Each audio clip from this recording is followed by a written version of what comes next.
ليظهره على الدين كله وكفى بالله شهيدا وأشهد أن لا إله إلا الله وحده لا شريك له إقرارا به وتوحيدا وأشهد أن محمدا عبده ورسوله صلى الله عليه وعلى آله وصحبه وسلم تسليما مزيدا أما بعد. Para hadirin kaum muslimin, saudara-saudara saya seiman yang saya muliakan dan semoga dimuliakan oleh Allah Subhanahu wa taala. Pada siang hari ini di salah satu rumah Allah Subhanahu wa taala yang mulia ini, kita melakukan salah satu ibadah penting yang diperintahkan oleh syariat Islam, yaitu ibadah yang diperintahkan oleh Rasul sallallahu alaihi wasallam, talabul ilmi faridatun ala kulli muslim. Menuntut ilmu agama, mempelajari, mengkaji ilmu agama adalah fardu terhadap setiap pribadi muslim. Pada masa-masa seperti ini, di mana fitnah demi fitnah bermunculan di tengah-tengah umat, terus silih berganti, belum terjawab atau belum selesai fitnah yang kemarin, hari ini muncul fitnah yang berikutnya, dan terus berlanjut. Maka dari itu Rasulullah sallallahu alaihi wasallam membimbingkan kepada kita untuk kita banyak-banyak bersandar diri kepada Allah. Dalam salah satu nasihat beliau buat umat ini, beliau menyatakan, "Badiru bil a'mali fitanan ka qita'il lailil mudlim. Yusbihu ar-rajulu mu'minan wa yumsi kafira. Wa yusbihu mu'minan aw wa yumsi mu'minan wa yusbihu kafira yabi'u dinahu bi'aradin minad dunya." Bersegeralah kalian, bergegaslah kalian di dalam melakukan ibadah kepada Allah dengan segala bentuknya ibadah, yang zahir ataupun yang batin,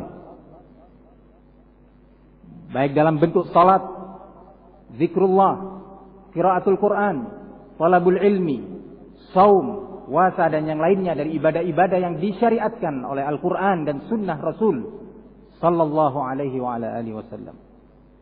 Kenapa kata Rasulullah? Karena fitnah itu berdatangan, muncul bagaikan potongan-potongan malam yang gelap. Semakin malam semakin gelap, sehingga seorang tidak lagi bisa membedakan mana yang hak, mana yang batil. Dan Rasulullah melanjutkan, sehingga seorang mukmin atau seseorang di pagi hari masih beriman, di sore hari dia telah menjadi kafir. Dan sebaliknya, di sore hari dia masih mukmin, ternyata di pagi hari dia telah menjadi kafir, keluar dari Islam. Kenapa? Menjual agamanya untuk sedikit dari urusan dunia atau perhiasan dunia ini. Sibuk dengan dunia sehingga dia lupa agama. Sibuk dengan dunia sehingga dia lupa Al-Quran dan Sunnah Rasul sallallahu alaihi wasallam. Sibuk dalam mengejar target-target duniawi sehingga dia lupa untuk menerapkan nasihat Rasul, talabul ilmi faridatun ala kulli muslim. Menuntut ilmu agama itu fardu, hukumnya wajib terhadap setiap pribadi muslim. Para hadirin yang saya muliakan, peristiwa yang menimpa kepada kaum muslimin, sebagaimana tadi saudara-saudara kita, semoga Allah selalu memberikan hidayah kepada kita dan mereka telah menceritakan pengalamannya masing-masing. Ini adalah musibah yang menimpa kepada kita. Tentunya kita berlindung kepada Allah Subhanahu wa taala. Di samping kita dengan ini menjadi sadar dan ingat bahwa urusan akhirat itu adalah segala-galanya. Karena penentuan antara jannah atau an-nar, antara surga atau neraka. Sangatlah tidak benar bahwa belajar ilmu agama itu hanya khusus bagi orang-orang yang di pondok pesantren saja. Ini adalah suatu image yang sangat tidak benar dan ditebarkan di tengah-tengah umat. Suatu pemikiran sekuler yang terus digulirkan di tengah-tengah kaum muslimin. Menuntut ilmu agama itu wajib terhadap setiap pribadi yang mengaku sebagai muslim. Kita termasuk di dalamnya. Para hadirin kaum muslimin yang saya muliakan. Munculnya klaim bahwa seorang sebagai rasul sepeninggal Nabi kita Muhammad, Rasul kita Muhammad sallallahu alaihi wasallam bukanlah suatu yang baru. Bukanlah suatu perkara yang baru muncul di zaman kita. Tetapi ini telah muncul sejak zaman dahulu kala, bahkan di akhir hidup Rasul sallallahu alaihi wasallam dan masa-masa sesudahnya. Muncul Musailam al-Kadzdzab di negeri Yamamah yang mengaku sebagai nabi, menerima wahyu. Sehingga pada masa khilafah pemerintahan Abu Bakar As-Siddiq radhiyallahu anhu, mereka ditumpas, lebih dari 10.000 orang mati di dalam peristiwa tersebut dalam rangka mempertahankan iman, mempertahankan agama dan Islam ini. Muncul berikutnya Al-Aswad Al-Ansi di negeri Son'a, di negeri Yaman, ibu kota Son'a, atau ibu kota Yaman yang bernama Son'a. Mengaku pula mengklaim bahwa dirinya sebagai rasul. Berikutnya muncul Mukhtar bin Abi Ubaid Ats-Tsaqafi, juga mengaku bahwa menerima wahyu dari Jibril alaihi salam. Terus bermunculan hingga hari ini. Inilah sesuatu yang telah diberitakan oleh Rasul sallallahu alaihi wasallam. Dalam riwayat Bukhari dan Muslim dari sahabat Abu Hurairah radhiyallahu anhu, Rasulullah bersabda, "La taqumus sa'ah hatta yub'atha dajjalun kadzdzabun qariban min 30. Kulluhum aw kullum minhum yadda'i annahu rasulun." Tidaklah datang hari kiamat itu kecuali sampai dimunculkan adanya para dajjal yang pendusta. Masing-masing mereka mengklaim bahwa dirinya adalah Rasulullah. Lebih dari 1 abad yang lalu kurang lebih, muncul di negeri India orang yang mengaku dirinya sebagai nabi, yang dikenal dengan aliran Ahmadiyah di negeri Qadian. Memiliki kitab suci tersendiri, meyakini bahwa dirinya menerima wahyu dari Jibril. Terus bergulir aliran ini, memangsa putra-putri muslimin, memangsa saudara-saudara kita seiman. Terus bergulir di negeri kita ini khususnya. Muncul berikutnya apa yang dinamakan dengan, atau orang yang disebut dengan Lia Aminuddin.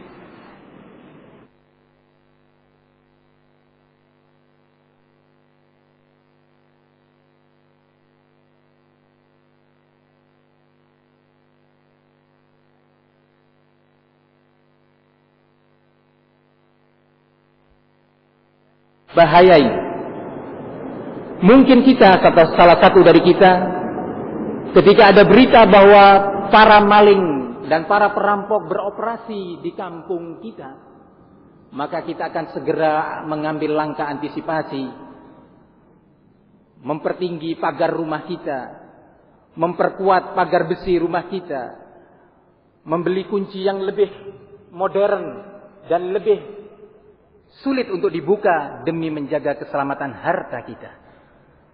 Tapi kadang-kadang kita ini kurang perhatian, kurang menyadari bahwa ternyata iman kita, akidah kita, Islam kita, Al-Quran kita sedang diincar oleh para pencuri, sedang diincar oleh para perampok, yang akibatnya Kalau harta duniawi kita yang dicuri, kita akan merasa atau mengalami kehilangan sedikit dari perkara dunia. Tetapi kalau iman dan akidah kita yang dicuri, taruhannya adalah akhirat kita. Taruhannya adalah jannah yang Allah janjikan untuk kita. Na'udzubillah, kita dilemparkan oleh Allah Subhanahu wa taala ke dalam an-nar. Semoga Allah melindungi kita semua. Para hadirin kaum muslimin yang saya muliakan. Muncul kelompok yang tadi disebut dengan istilah Al-Qiyadah Al-Islamiyah. Kelompok ini sepintas dari namanya seolah-olah adalah sebuah kelompok yang benar-benar memperjuangkan Islam. Sehingga membuat tertarik para pengikutnya. Membuat tertarik sebagian saudara-saudara kita yang selama ini sibuk dengan dunia, tidak pernah belajar agama. Sehingga di saat satu syubhat, satu kerancuan pemahaman menimpanya, dia jatuh terguling ke dalam kesesatan. Kelompok ini dalam upayanya untuk menanamkan akidahnya, menanamkan kesesatan dan kekufurannya melalui berbagai macam cara, berbagai macam syubhat yang ditebarkan. Nampaknya waktu yang disediakan tidak cukup untuk saya menjelaskan secara rinci, mencakup semua atau bahkan 40% dari kekufuran mereka. Tetapi kita memanfaatkan sisa waktu yang ada ini. Mudah-mudahan nanti bisa dituliskan oleh salah satu di antara kita sebuah buku sebagai penerangan bagi kaum muslimin tentang bahayanya kelompok yang seperti ini dan yang semisalnya. Kelompok ini dalam upayanya menebarkan kekufurannya adalah berupaya menanamkan sebuah syubhat bahwa Al-Quran yang diturunkan oleh Allah Subhanahu wa taala adalah sebuah kitab suci yang sempurna. Dan tentunya ini keyakinan kita semua, bahwa Al-Quran sudah sempurna, tidak butuh tambahan apapun.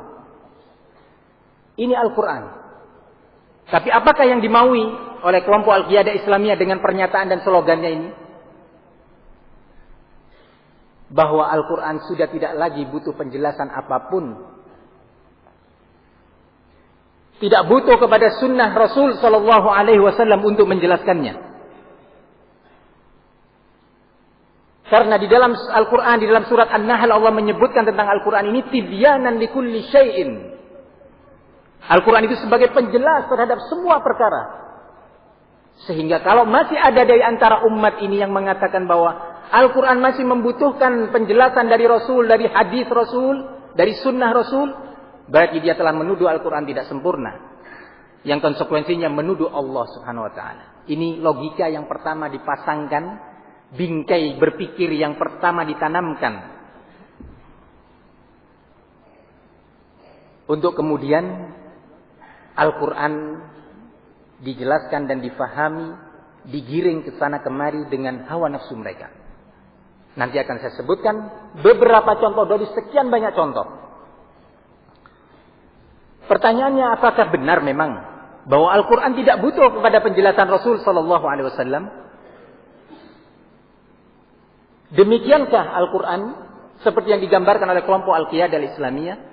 Jawabannya adalah tidak, dan justru ini adalah sesuatu kekufuran. Bukan lagi kesesatan, tetapi suatu kekufuran yang menyatakan bahwa Al-Quran tidak butuh dijelaskan oleh Rasul Sallallahu Alaihi Wasallam. Perlu diketahui bahwa semua ucapan yang disampaikan oleh Nabi,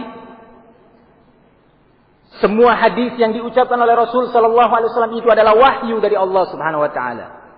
Allah menyatakan di dalam Al-Quran tentang nabinya ini, "Wa ma yantiqu 'anil hawa in huwa illa wahyun yuha." Tidaklah dia, yakni Rasul Sallallahu Alaihi Wasallam, Nabi Muhammad, berucap dari hawa nafsunya. Tidak pernah. Semua yang diucapkannya itu adalah wahyu dari Allah Subhanahu wa Ta'ala.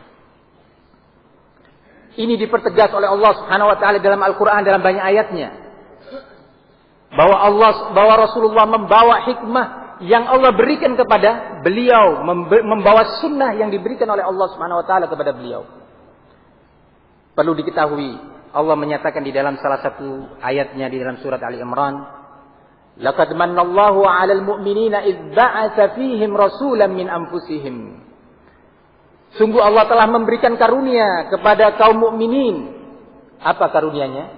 Yaitu ketika Allah utus kepada mereka seorang rasul. Apa tugas Rasul? Mari kita ikuti ayat ini. Yatlu alaihim ayatihi wa yuzakkihim. Tugas yang pertama adalah Rasul itu membacakan, menyampaikan secara lafaz Al-Quran yang diturunkan kepada beliau, yang diwahyukan kepada beliau. Alif Lam Mim, Alif Lam Ra,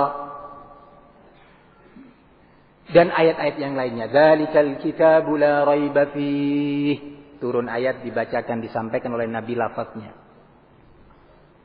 Satu persatu. Surat demi surat, ayat demi ayat.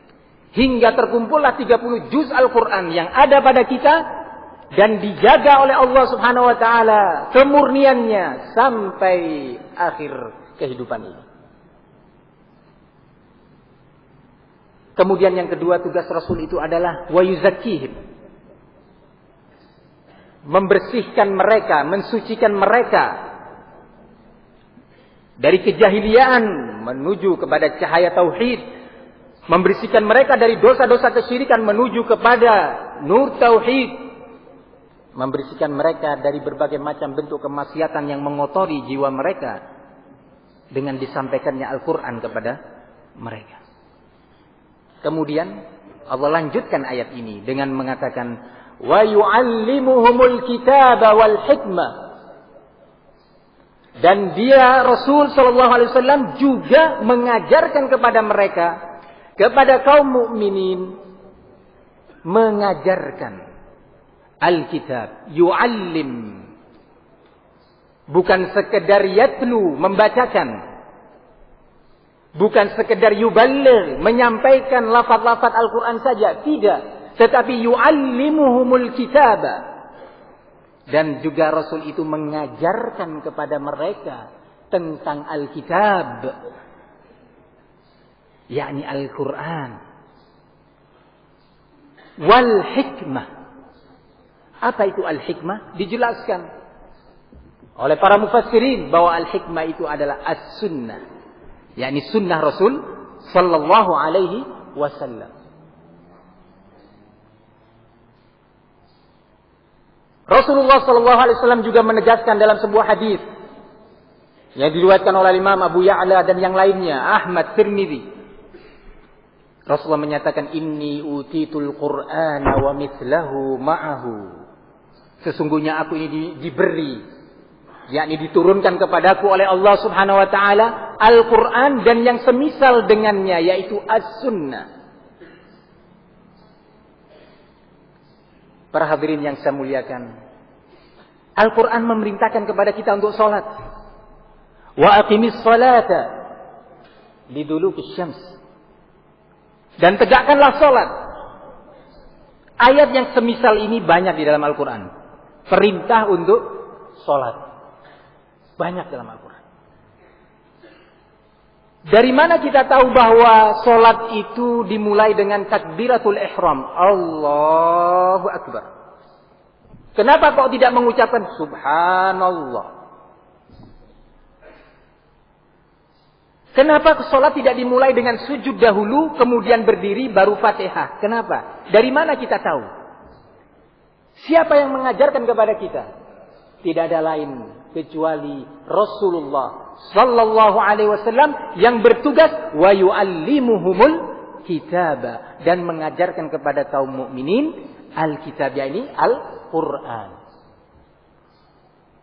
Ayat yang semisal yang tadi kita dengarkan bersama di Al-Quran diulang berkali-kali. Kita diperintahkan oleh Allah Subhanahu wa taala untuk berhaji. Dari mana kita tahu bahwa haji itu pakai wukuf di Arafah? Bahwa tawafnya itu 7 kali. Kok tidak 9 kali? Dari mana? Dari Rasulullah sallallahu alaihi wasallam. Inilah yang Allah katakan di dalam Al-Qur'an, laqad kana lakum fi Rasulillahi uswatun hasanah. Sungguh telah ada pada diri Rasul untuk kalian wahai kaum mukminin teladan yang baik. Teladan dalam perkara akidah, teladan dalam perkara ibadah, teladan dalam perkara akhlak, teladan dalam perkara muamalah dan seluruh urusan agama ini. Maka Al-Qiyadah Al-Islamiyah ini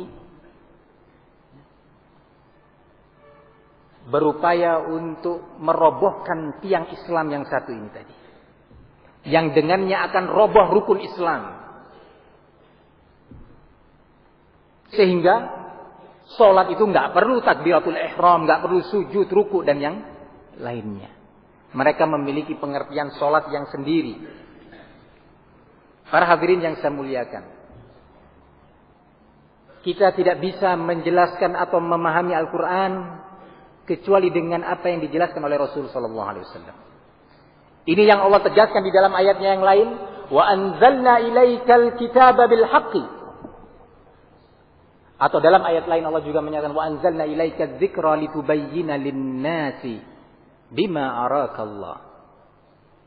Dan telah kami turunkan kepadamu wahai Muhammad Al-Quran litubayyina, agar engkau menjelaskan kepada mereka manzila ilaihim, apa yang diturunkan kepada mereka, menjelaskan kepada mereka hukum-hukum yang diturunkan kepada mereka tentang Islam ini. Menjelaskan, bukan hanya sekedar menyampaikan lafadznya.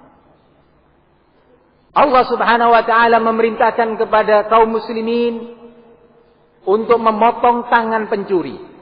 Was-sariqu was-sariqatu faqta'u aydiyahuma. Pencuri baik laki maupun perempuan hendaklah potong tangannya. Tangan menurut kita ya ini tangan kan. Sehingga kalau Al-Quran difahami dengan pengertian kita tanpa penjelasan dan praktek Rasul, ya pencuri itu dipotong tangannya sejak sini atau dari sikunya. Padahal praktek Nabi itu dari pergelangan tangan. Dari mana kita tahu? Dari praktek Rasul sallallahu alaihi wasallam, orang yang paling mengerti tentang Al-Quran. Kalau ada pencuri yang mencuri uang senilai 100 rupiah, kira-kira dipotong nggak tangannya? Jawabannya tidak. Loh, dari mana kok kita tahu bahwa itu tidak? Jawabannya karena Nabi menyatakan la qata'a illa fi rubu'id dinar fasa'ida. Tidak ada pemotongan tangan terhadap pencuri kecuali kalau nilai bahan yang dicuri itu lebih dari 1/4 dinar. Ya 100 rupiah nggak nyampe 1/4 dinar. 1 telur ayam yang nggak nyampe 1/4 dinar nilainya. Berapa Ustaz nilainya nanti belajar fikih kita? Berapa nilainya dinar itu? Pakai rupiah. Jangan sampai kita hanya tahu nilainya dolar saja. Ya. Para hadirin kaum muslimin yang saya muliakan, dan terlalu banyak lagi penjelasan-penjelasan Rasulullah sallallahu alaihi wasallam tentang Al-Quran yang selama 23 tahun Rasulullah menjelaskan itu kepada sahabatnya, murid-murid Rasul secara langsung, para mahasiswa Rasul sallallahu alaihi wasallam yang kemudian diwariskan dari generasi ke generasi oleh para orang-orang saleh, orang-orang yang bertakwa kepada Allah Subhanahu wa taala. Hingga hari ini terjaga. Inilah sebagai realisasi firman Allah Subhanahu wa taala, "Inna nahnu nazzalna dzikra wa inna lahu lahafizun." Sesungguhnya kamilah, kata Allah, yang menurunkan Al-Quran ini, dan kamilah yang menjamin kemurnian Al-Quran, kemurnian lafaz-lafaznya, jumlah ayatnya. Syubhat demi syubhat terus bermunculan di tengah-tengah umat. Bagaimana untuk menggiring Al-Quran sesuai dengan hawa nafsunya? Para hadirin yang saya muliakan, anehnya adalah keyakinan kelompok Al-Qiyadah Al-Islamiyah ini yang menyatakan bahwa Al-Quran itu sudah lengkap, tidak butuh penjelasan apapun, buku-buku penjelas lainnya nggak butuh. Ini kata mereka. Namun ternyata mereka memiliki sebuah buku yang dinamakan Tafsir wa Ta'wil. Tafsir wa Ta'wil. Tafsir dan ta'wil maksudnya Al-Quran. Kebetulan yang ada di tangan saya ini masih dari surat Al-Muluk, yaitu surat Tabarakalladzi biyadihil mulku sampai surat Al-Mursalat. Juz ke-29. Sementara seluruh tafsir itu enggak benar. Allahu Akbar. Buku-buku tafsir yang menukil hadis-hadis Rasul, penjelasan Nabi Sallallahu Alaihi Wasallam itu enggak benar. Sementara mereka menulis buku. Loh, katanya Al-Quran sudah cukup. Ya. Tibyanan likulli syai'in katanya. Ayatin bayyinatin katanya. Ayat-ayat yang sudah jelas. Sebagai penjelas untuk segala perkara. Ternyata punya buku tafsir dan takwil sendiri. Loh, kok kontradiksi Mas Rasul? Ya. Gimana ini? Kemudian turun wahyu juga. Ada kitab lain ya, yang berisi wahyu yang diterima di Gunung Bunder. Gunung Bunder itu di mana? Di Bogor katanya. Ya. Yang berjudul Ruhul Kudus yang turun kepada Al-Masih Al-Mau'ud. Ruhul Kudus yang turun kepada Al-Masih Al-Mau'ud. Ini judulnya. Buku ini berisi wahyu. Berisi wahyu. Nah, para hadirin yang saya muliakan, ya wahyunya berbahasa Indonesia. Karena kebetulan nabinya dari Indonesia. Nah, kalau nabinya dari Korea ya pakai bahasa Pak Yobong Kimonso. Nah, kalau dari India pakai bahasa Tumbar Mirijai Bumbuni Satigole. Maaf saja para hadirin, saya berbicara gini karena saya dan insya Allah para hadirin kaum muslimin merasa Al-Quran kita dilecehkan. Kita merasa Rasul kita dihinakan. Akidah kita diinjak-injak. Loh, nabinya di mana ini? Di mana munculnya? Di dekat Ka'bah atau di mana ya? Munculnya katanya di Jakarta. Lah kok di Jakarta? Kenapa kok tidak di mana? Di Madinah misalkan? Jawabannya pakai dalil Al-Quran lagi. Pakai dalil Al-Quran. Coba kita perhatikan para hadirin. Ketika Al-Quran mau ditafsirkan dengan logikanya sendiri.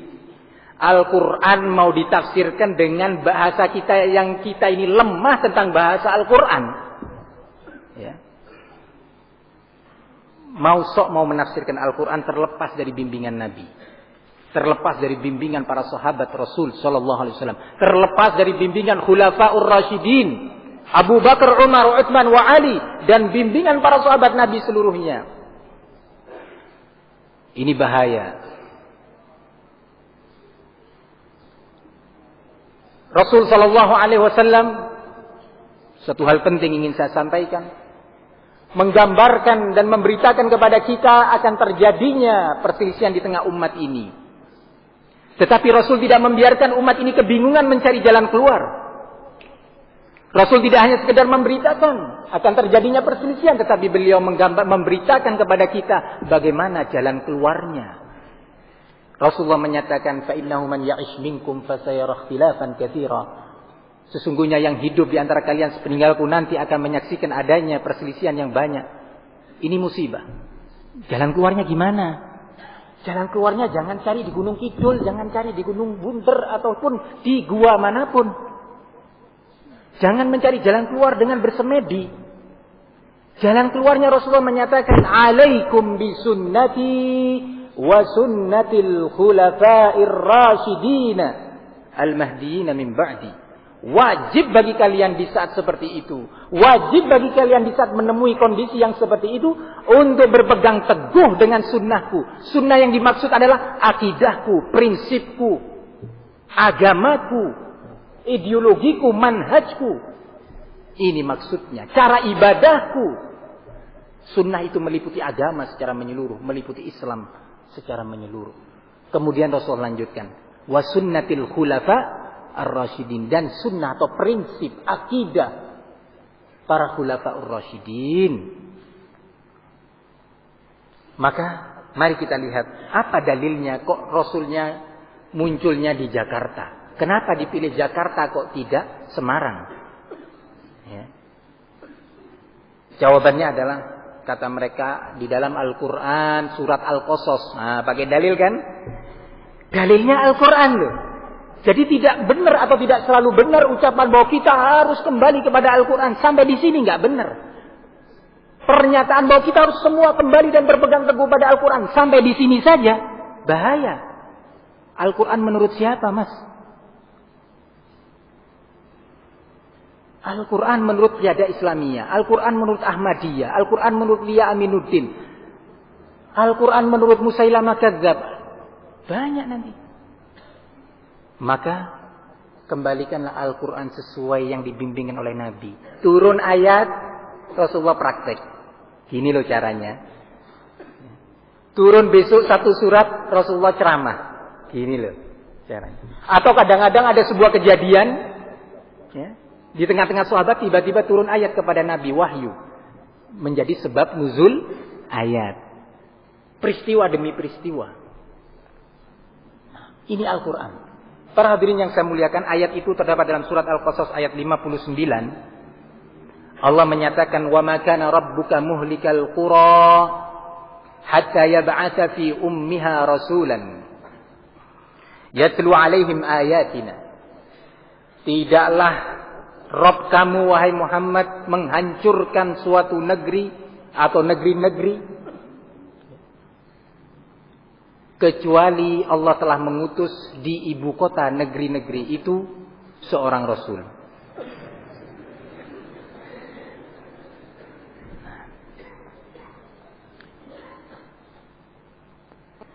Ummul Qura yang dimaksud dalam ayat ini dijelaskan oleh para mufassirin, Al-Imam Abul Fida Ismail bin Umar ibn Katsir rahimahullah, dan para mufassir yang lainnya, bahwa yang dimaksud adalah Mekkah. Makanya Mekkah itu diberi julukan dengan Ummul Qura. Di Al-Quran juga disebutkan kalimat Ummul Qura. Nah, ini kalau kembalinya kepada para sahabat Nabi menjelaskan tentang Al-Quran, ya. Nah, kalau kembalinya kepada Mas Rasul Al-Masih Al-Mau'ud ini, di mana ibu kotanya? Jakarta. Nah, Allahu Akbar. Nah, nanti kalau ada Mas Rasul yang lainnya di negeri India, maka turunnya di mana? Di New Delhi.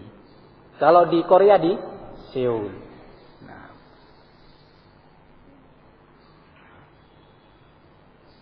para hadirin yang saya muliakan, Al-Quran dipermainkan seperti ini. Sayangnya sebagian saudara-saudara kita yang terbawa hanyut di dalam kesesatan mereka dan kekufuran akidah mereka itu, mereka rata-rata orang yang tidak pernah belajar agama, sibuk, maaf saja ya, selama hidupnya dia kuliah, kemudian kerja, pagi berangkat, sore pulang. Belajar Al-Quran kapan? Cukup pengajian sebulan sekali. Nah, para hadirin yang saya muliakan, ini sangat membahayakan kepada kita dan putra-putri kita. Maka dari itu, kita lihat bagaimana Al-Quran diselewengkan oleh mereka. Kemudian,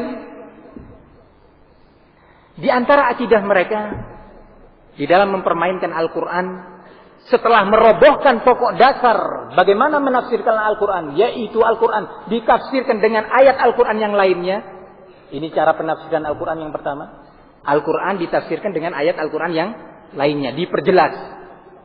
global di surat ini, dirinci di surat yang lainnya. Dari mana kita bisa tahu itu? Nggak bisa dengan merenung, nggak bisa dengan bersemedi, atau kita pergi ke goa, nggak bisa. Dengan belajar tentang Al-Quran. Di antaranya adalah mereka meyakini bahwa menurut yang dituliskan akan melakukan hijrah pada tahun 2024. Loh, kok hijrah? Iya, meniru caranya Rasul. Loh, kok 2024? Ya, karena hijrahnya Rasul itu pada tahun 624 Masehi. Ya, hijrahnya Nabi Rasulullah, Nabi kita ya, nabinya umat Islam, Muhammad sallallahu alaihi wasallam, hijrahnya pada tahun 624 Masehi. Sebuah kejayaan atau kekuasaan di muka bumi atau yang semakna dengan ini itu berlangsung selama 700 tahun. Nah, kemudian akan hancur. Kemudian proses berikutnya 700 tahun lagi. Coba kita hitung-hitungan, kita mengingat-ingat pelajaran waktu masih sekolah di sekolah dasar. 624 ditambah 700 menjadi 1324. Betul ya? Nah, ini masa kehancuran pertama. Kemudian mau naik ini sekarang. Ditambah 700 lagi, 700 kedua. Menjadi berapa? 2024. Masya Allah, matematika ya. Nah, karena mungkin lulusan fakultas matematika, jurusan matematika. Nah. Kemudian dari mana angka 700? Ini kan perlu dipertanyakan. Ya. Dari mana angka 700? Loh, itu ada dalam Al-Quran. Gimana? Dalilnya adalah salah satu ayat di dalam surat Al-Haqqah.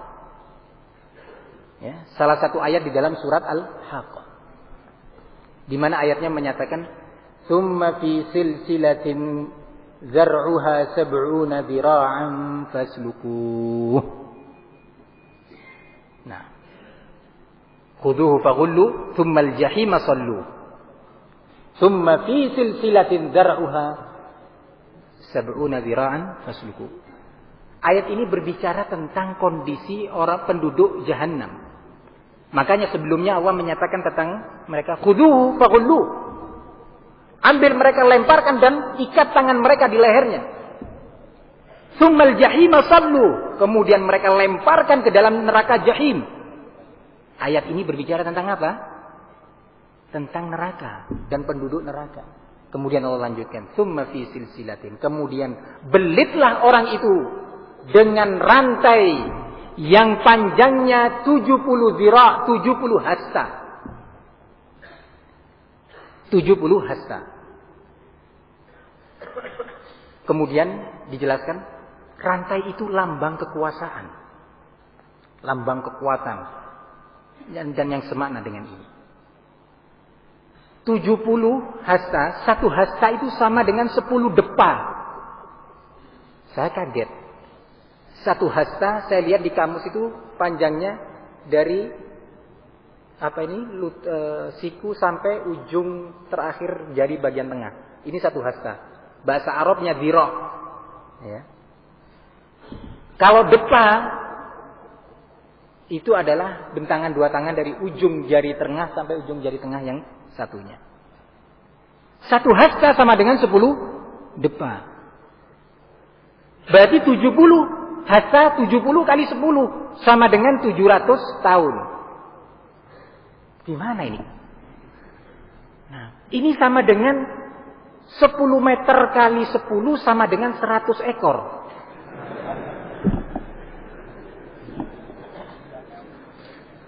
Entah fakultasnya di mana, kuliahnya di mana ini.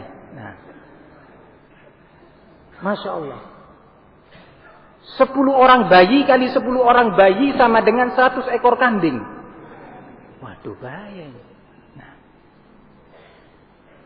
Berarti berdalil dengan ayat ini muncullah angka 700. Allahu Akbar. Subhanallah amma yasifun, subhanallah amma yaqulun. Maha suci Allah dari apa-apa yang mereka katakan. Ayat-ayatnya dipermainkan. Ayat berbicara tentang Jahannam, berbicara tentang salah satu penduduk neraka, diterjemahkan ke sana kemari. Tadi disebutkan oleh beberapa saudara kita yang berbicara pada awal majelis ini tentang seputar sholat di kalangan mereka. Mereka tidak meyakini adanya sholat seperti yang kita lakukan ini. Sholat itu punya pengertian sendiri di kalangan mereka. Sholat itu memiliki pengertian sendiri. Zakat memiliki pengertian sendiri. Haji dan saum puasa juga begitu. Nah, sampai-sampai ketika mereka menafsirkan salah satu ayat di dalam Al-Quran, tepatnya di dalam surat Al-Muddatsir, ya, di dalam buku ini, tafsir ini, ya, tafsir Al-Qiyadah Al-Islamiyah ini. Nah, menyebutkan bahwa tepatnya pada ayat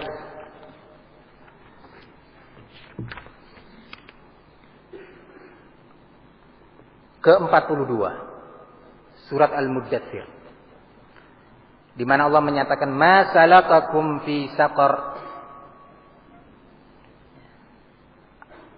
Di sini bertanya kepada salah satu atau beberapa pihak-pihak yang jatuh ke neraka.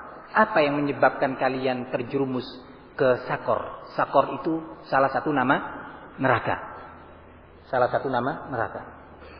Mereka menjawab, qalu lam naku minal musallin. Kami dahulu tidak tergolong orang-orang yang sholat. Kalau kita pahami sebagai umat Islam apa? Sholat. Ya enggak sholat ini. Allahu Akbar. Sampai akhirnya Assalamualaikum warahmatullahi. Assalamualaikum warahmatullahi. Kalau menurut kelompok sesat ini, sholat itu di dalam tafsirnya, yang dimaksud ya, tidak menegakkan sholat adalah tidak menegakkan sholat. Artinya tidak mau bergabung dengan komunitas mukmin yang berjuang dan berjihad dengan harta mereka. Jadi enggak sholat itu maunya artinya tidak mau bergabung dengan komunitas mukmin. Siapa komunitas mukmin itu? Perlu ditanya. Kitakah? Jawabannya adalah komunitas mukmin itu adalah komunitas yang sudah berkeyakinan dengan ajaran kelompok sesat ini, kemudian telah melakukan mitsaq, baiat, perjanjian kepada Rasulnya.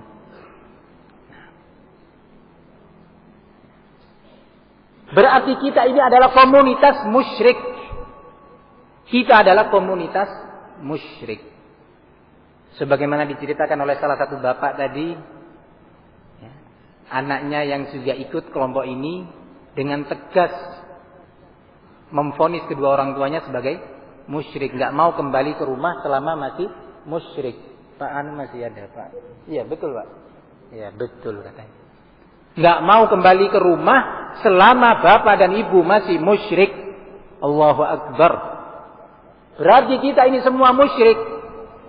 Nah, kalau kita tidak bergabung dengan kelompok Al-Qiyadah Islamiyah, berarti kita tidak menegakkan sholat katanya. Berarti kita masuk neraka. Ini bahaya bagi umat kita. Bagi umat kita berbahaya. Para hadirin yang saya muliakan,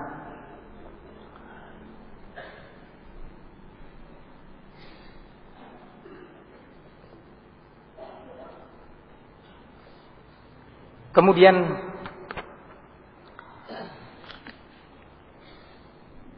di antara keyakinannya meyakini bahwa pimpinan mereka yang diberi gelar Al-Masih Al-Mau'ud, ya, Al-Masih Al-Mau'ud, ya, sebagaimana ditulis di sini dalam buku Wahyu ini ya, ditulis di sini disebutkan Gunung Bunder 10 Februari 2007. Jadi wahyunya ditulis 10 Februari 2007 di Gunung Bunder.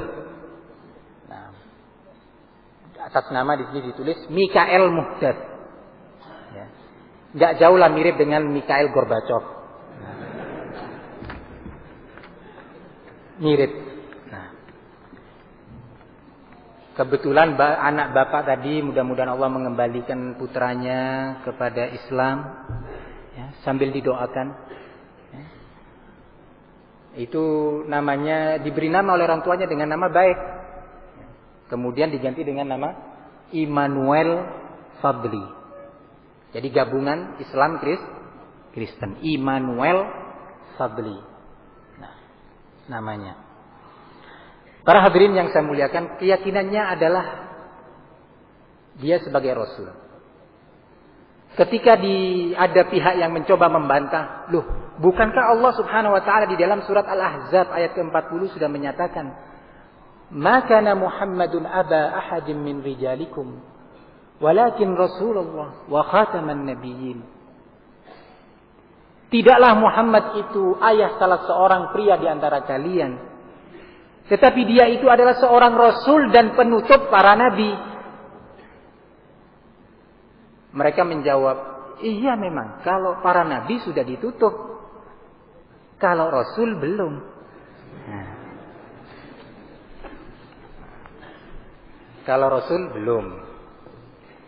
Coba perhatikan ayatnya. Mereka memang ahli debat. Hati-hati. Ya, mereka datang sering ngajak debat, dialog.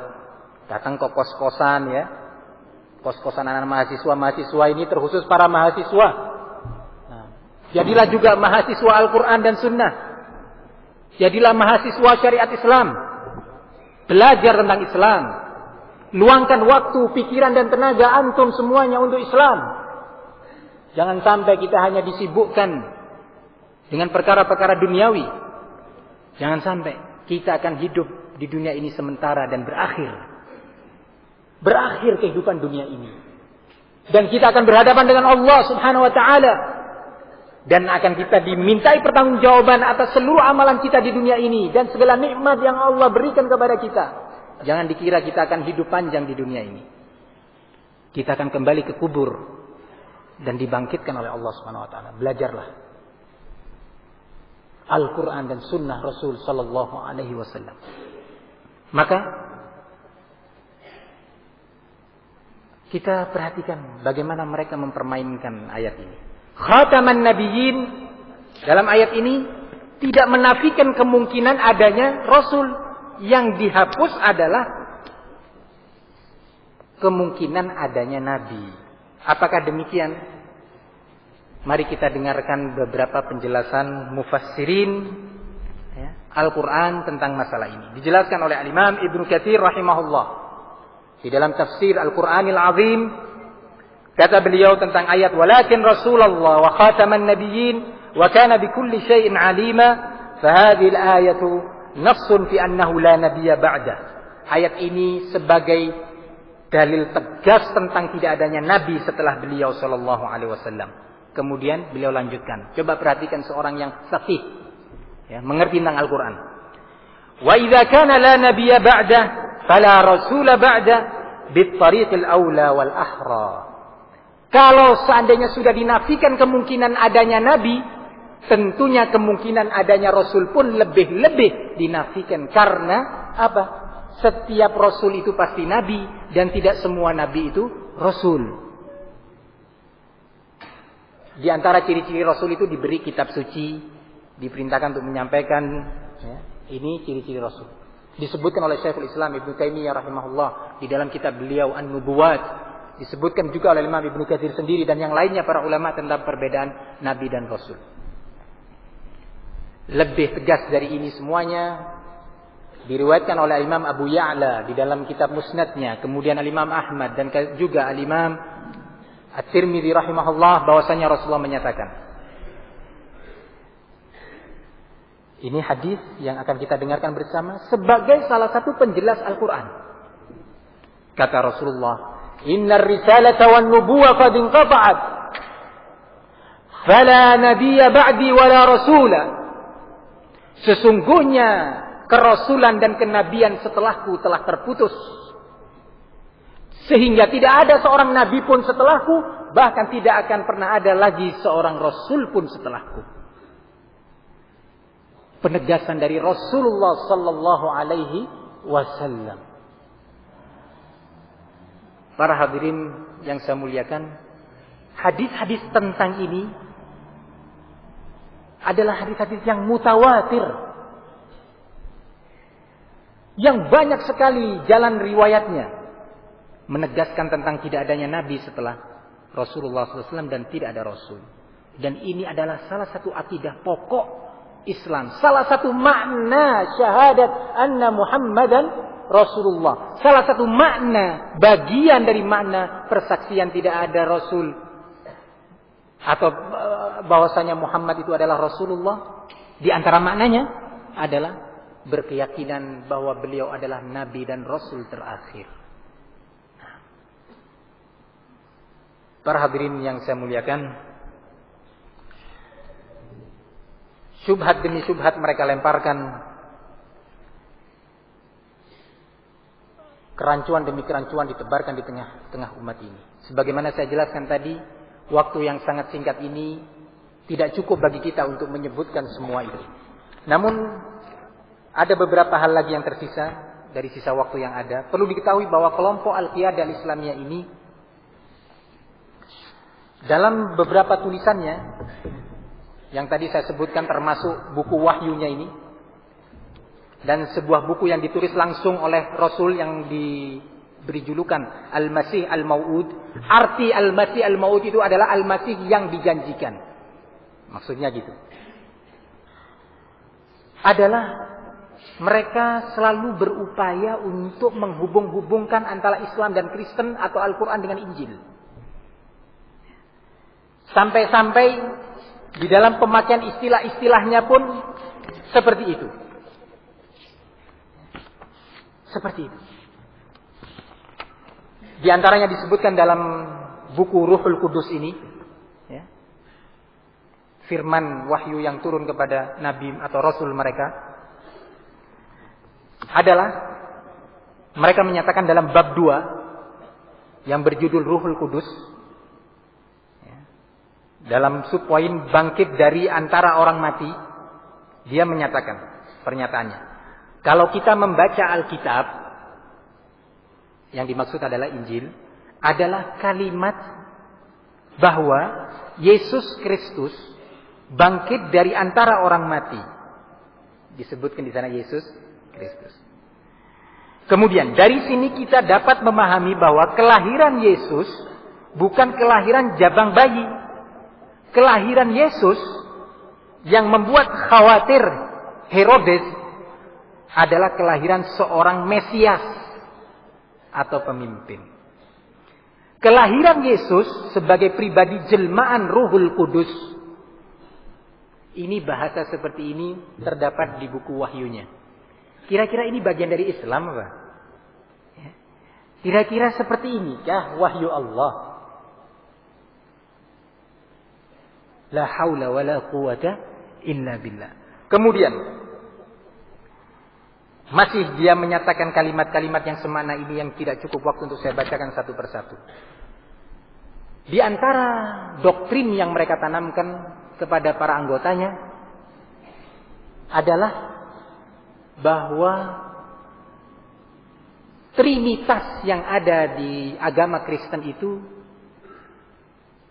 ada korelasinya dengan Islam dan masih bisa dibenarkan. Bahkan mereka membuat bagan-bagan yang disebutkan di sini, ya. Bapa pengatur itu sama dengan Rob. Jadi Rob, ya. Alhamdulillahi Rabbil Alamin. Rob itu sama dengan Bapa Tuhan Allah, Tuhan Bapa. Kalau Malik, ya, yang sering kita baca Maliki Yaumiddin, itu sama dengan Tuhan Anak, Putra, Tuhan Putra. Sebagai penguasa yang mengemban amanat dari bapaknya. Kemudian yang diibadahi Al-Ilah itu sama dengan Ruh, ya, Ruhul Kudus. Saya melihat setelah saya membaca buku-buku mereka nampaknya ada upaya kristenisasi terselubung di balik ini. Ada upaya kristenisasi terselubung. Minimalnya pemurtadan. Ya, pemurtadan saudara-saudara kita kaum muslimin yang berkedokkan Islam, sering memakai nama-nama mengesankan bahwa itu adalah Islam. Jadi nama-namanya itu pakai nama-nama Al-Quran, kata-katanya itu. Untuk melambangkan ini pakai kata-kata Al-Quran, melambangkan itu pakai kata-kata Al-Quran. Ya. Sehingga membuat orang awam terkesima, tertarik, terkesan bahwa ini bagian daripada Islam.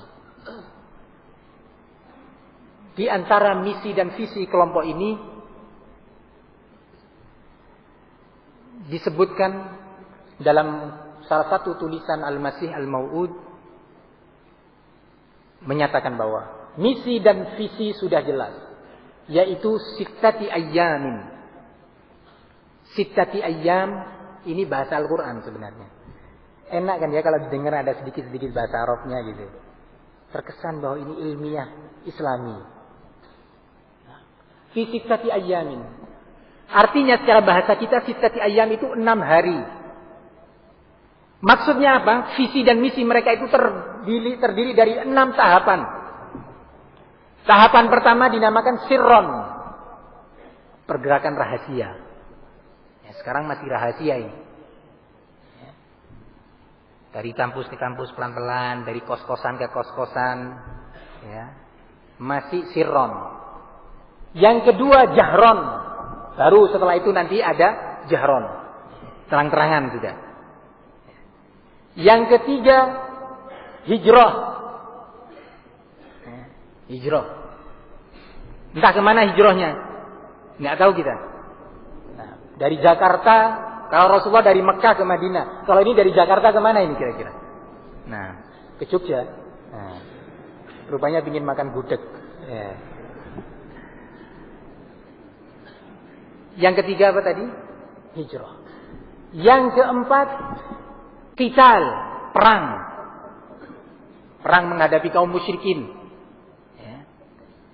Yang kelima futuh, yakni kemenangan-kemenangan, menundukkan berbagai daerah-daerah yang mau ditundukkan dari kalangan musyrikin. Kemudian setelah itu khilafah.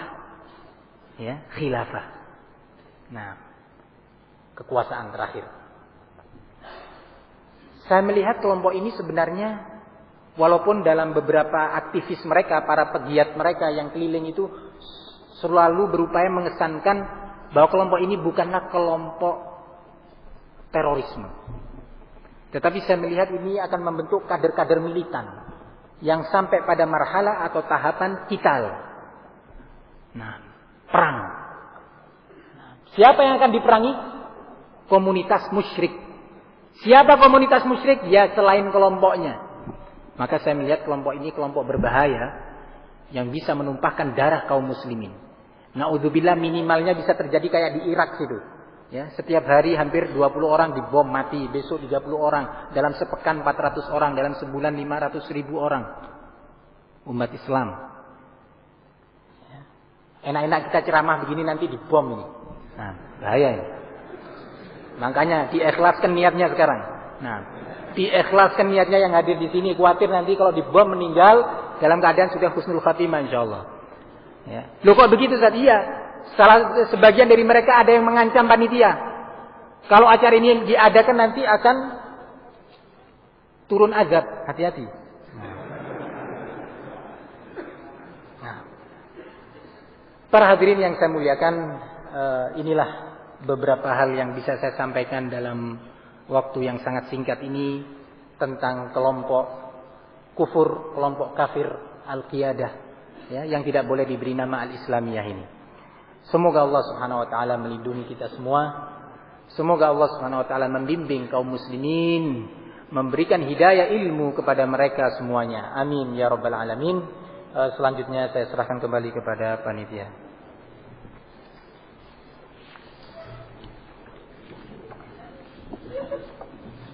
Para hadirin kaum muslimin rahimakumullah, insyaallah setelah salat asar nanti acara akan kita lanjutkan sampai pukul 4 sore. Dan oleh karena itu kepada para jamaah yang berkenan untuk hadir di sini dimohon untuk bisa mengikutinya kembali. Kita melakukan sholat. Kemudian dan kita melakukan sholat, insyaallah. Jadi tetap kita melakukan sholat. Jadi kalau ada yang keluar dari sholat, kita harus mencurigai. Kecuali yang sabar, sudah dijamak. Dihimbau juga untuk jamaah wanita, memang bila ada jamaah wanita dipersilakan untuk sholat di lantai atas.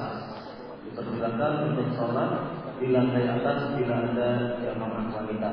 Kemudian perlu ditambahkan di sini bahwasanya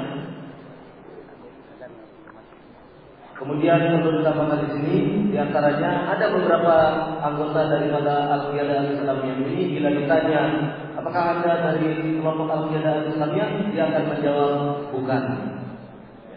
Tetapi inti ajarannya ataupun cara-cara pengajarannya, ilmu yang bahan-bahan pelajarannya sama dengan apa yang disampaikan oleh jaringan Al-Qiyadah Al-Islamiyah. Baik. Dan dari takmir nanti begitu azan, ada pengumuman dari takmir, begitu azan selesai langsung untuk qomat. Demikian dari panitia.